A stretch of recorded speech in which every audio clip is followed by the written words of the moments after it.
নমস্কাৰ সকলোকে মোৰ চেনেলৰ অন্য এটা ভিডিঅ'লৈ পুনৰবাৰ স্বাগতম জনাইছোঁ।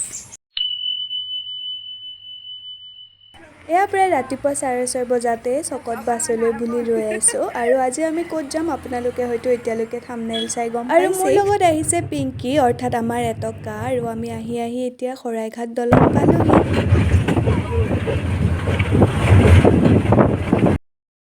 আহি পাই গম পালোঁ যে চেণ্ডেল কেইযোৰ ওপৰলৈ নিবলৈ নিদিয়ে, গতিকে ওচৰৰে দোকান এখনত 20 টকা এটা দি চেণ্ডেল কেইযোৰ থলোঁ। পিছে উভতি আহিহে চেণ্ডেল কেইযোৰ আৰু পাওঁ নে নাপাওঁ তাৰহে ঠিকনা নাই। আমি যিহেতু প্ৰায় 9:30 মান বজাতে গেট পালোহি, গতিকে এতিয়া ইমানো মানুহৰ ভিৰ নাই। মানুহ আছে তথাপিও মানে ভিডিঅ'বোৰত যেনেকুৱাকৈ দেখোঁ তেনেকুৱাকৈ ইমানো ভিৰ নাই বাৰু। আৰু ইয়াৰ পৰা আমি এতিয়া পদযাত্ৰা আৰম্ভ কৰিছোঁ। সৰুৰে পৰা অম্বুবাচী মেলাৰ বিষয়ে শুনিহে আছিলোঁ বা ভিডিঅ'সমূহতহে দেখি আছিলোঁ, কিন্তু এবাৰো অহা হোৱা নাই। গতিকে এইবাৰ ভাবিলোঁ যে যি হ'লেও এইবাৰ অম্বুবাচী মেলালৈ যাম। গতিকে মেলাৰ শেষৰ দিনা অৰ্থাৎ 25 জুন তাৰিখে আমিও আহিলোঁ নীলাচল পাহাৰত হৈ থকা অম্বুবাচী মেলালৈ। ইয়াতে সকলো ভক্তৰ সুবিধাৰ্থে বিনামূলীয়াকৈ পানী, চৰ্বত আৰু খাদ্যৰ ব্যৱস্থা কৰা হৈছে। গোটেই নীলাচল পাহাৰখন খোজকাঢ়ি যাব লগা হোৱাত বহুতো ভক্তৰে গা বেয়া লাগে বা মাথা ঘূৰাই, সেয়েহে তেওঁলোকৰ সুবিধাৰ্থে বা ভক্তৰ সুবিধাৰ্থে ইয়াতে বিনামূলীয়াকৈ চিকিৎসা সেৱাৰো ব্যৱস্থা কৰা হৈছে, যাতে কাৰো অসুবিধা নহয়।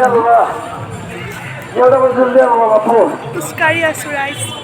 আৰু আপোনালোকে হয়তো ভাবিছে যে মন্দিৰ গৈ নাপাওঁতেনো কপালত ফুট কেনেদৰে আহিল। আচলতে ইয়াতে বহুত বাবা বা সাধুসকল আছে যিসকলে ডাইৰেক্ট আহি কপালত ফুটটো লগাই দিয়ে আৰু তাৰপাছত পইচা বিচাৰে।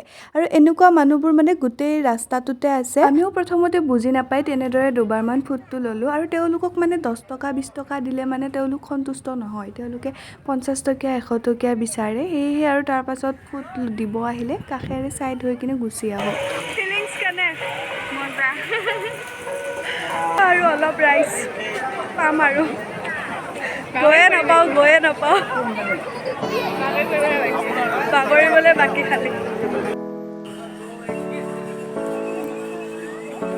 খুজি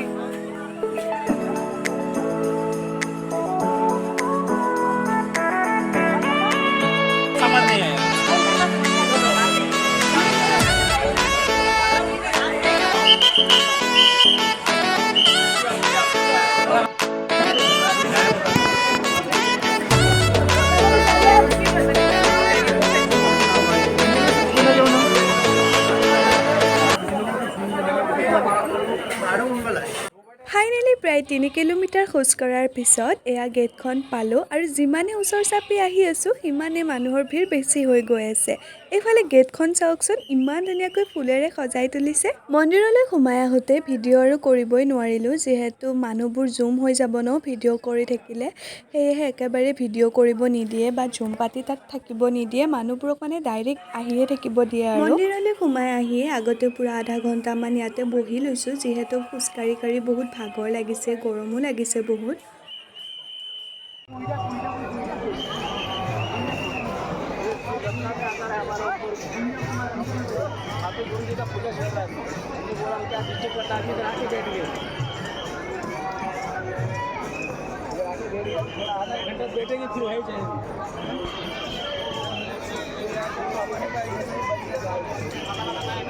দেখিছেনে এই পিৰিয়ডছটো কিমান পাৱাৰফুল? এই পিৰিয়ড ফেষ্টিভেলে পালন কৰা হয় আমাৰ অসমৰ নীলাচল পাহাৰত অৱস্থিত কামাখ্যা মন্দিৰত বিশ্ববিখ্যাত অম্বুবাচী মেলা। যেতিয়া সতীয়ে নিজৰ দেউতাকৰ দ্বাৰা আয়োজিত যজ্ঞত নিজৰ স্বামীৰ অপমান সহ্য কৰিব নোৱাৰি সেই অগ্নিতে নিজৰ প্ৰাণ ত্যাগ কৰিছিলে, তেতিয়া মহাদেৱে সতীৰ মৃতদেহটো কোলাত লৈ তাণ্ডৱ নৃত্য কৰা আৰম্ভ কৰিছিলে আৰু বিষ্ণুৱে মহাদেৱক ৰখাবলৈ সতীৰ মৃতদেহটো 51টা খণ্ডত কাটি টুকুৰা কৰি পেলালে আৰু সেই সতীৰ দেহৰ 51টা খণ্ডই পৃথিৱীৰ বিভিন্ন ঠাইত গৈ পৰিল আৰু সেই ঠাইত একোটাকৈ শক্তিপীঠ স্থাপন কৰা হ'ল। আমাৰ অসমৰো নীলাচল পাহাৰত অৱস্থিত কামাখ্যা মন্দিৰত মাৰ যোনি অংশ পৰিছিলে আৰু সেয়েহে প্ৰত্যেক বছৰে মা ৰজস্বলা হোৱা বুলি কোৱা হয়, যাৰ বাবে 4 দিনৰ বাবে কামাখ্যা মন্দিৰৰ মূল দুৱাৰ বন্ধ কৰি ৰখা হয়। আৰু এয়াই হৈছে বিশ্ববিখ্যাত অম্বুবাচী মেলা। আৰু এই অম্বুবাচী মেলাতে ভাৰতৰ বিভিন্ন ঠাইৰ পৰা ভক্ত আৰু সাধু সন্যাসী আহি নীলাচল পাহাৰ ভৰি পৰে। আৰু এয়া দেখিছেনে, ইয়াতে সকলো বাবা সাধু সন্যাসীসকলে বহি ইয়াৰ পৰাই মাৰ আৰাধনা কৰি আছে।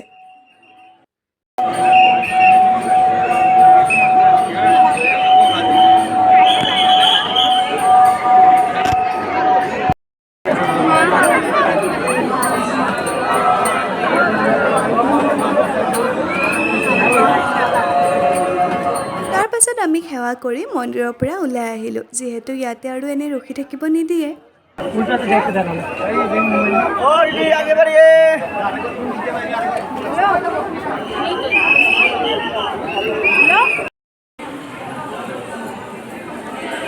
আৰু এই যে বিল্ডিংসমূহ দেখিছে, এইসমূহ হৈছে কামাখ্যা মন্দিৰত থকা পাণ্ডাসকলৰ ঘৰ।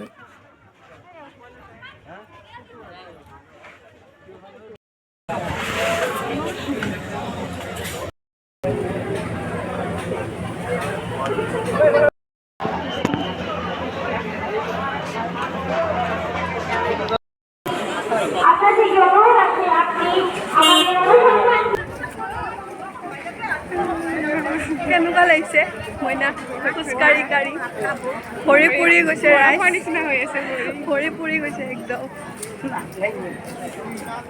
মন্দিৰলৈ যাওঁতে ইমান কষ্ট পোৱা নাছিলোঁ, যিহেতু আমি আগবেলা সময়ত গৈছিলোঁ ন, তেতিয়া ইমান ৰ'দো নাছিলে। কিন্তু ঘূৰি আহোঁতে যিটো সেই ৰ'দ, পাকাখন একদম গৰম হৈ আছে, ভৰি একেবাৰে পুৰি গৈছে।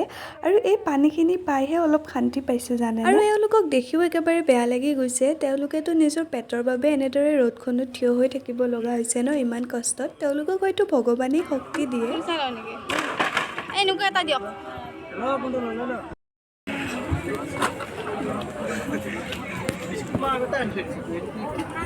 আৰু ইয়াতে নেমু চৰবত দি থকা দেখি নেমু চৰবতো লৈ ল'লোঁ অলপ খাবলৈ। যিমান পানী নেমু চৰবত খায়ো একো কাম দিয়া নাই জানেনে, ইমানেই গৰম লাগিছে। আৰু আহি ইয়াতে দুইজনীও অলপমান বহি লৈছোঁ, যিহেতু বহুত ভাগৰো লাগিছে। তাৰপিছত আকৌ আমি খোজকঢ়া আৰম্ভ কৰিলোঁ।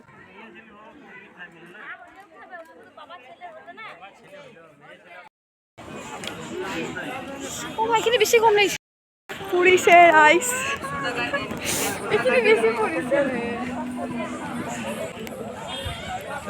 পাকাখন যে একদম জুইৰ দৰে হৈ গৈছে, ইমানেই পুৰিছে, ভৰিত একদম পানী ঢালি ঢালি আহি আছোঁ। খোজ কাঢ়িবই পৰা নাই মানে, দৌৰি দৌৰি আহিব লগা হৈছে। ফাইনেলি আহি আমি তল পালোহি। আৰু মাৰ আশীৰ্বাদতে এইবাৰ অম্বুবাচী মেলালৈ যোৱাৰ সৌভাগ্যৱান হ'ল। সঁচাকৈয়ে খুবেই ভাল লাগিলে। আৰু আজিৰ ভিডিঅ'টো ইয়াতেই সামৰিছোঁ। আশা কৰোঁ ভিডিঅ'টো চাই ভাল পালে। জয় মা কামাখ্যা।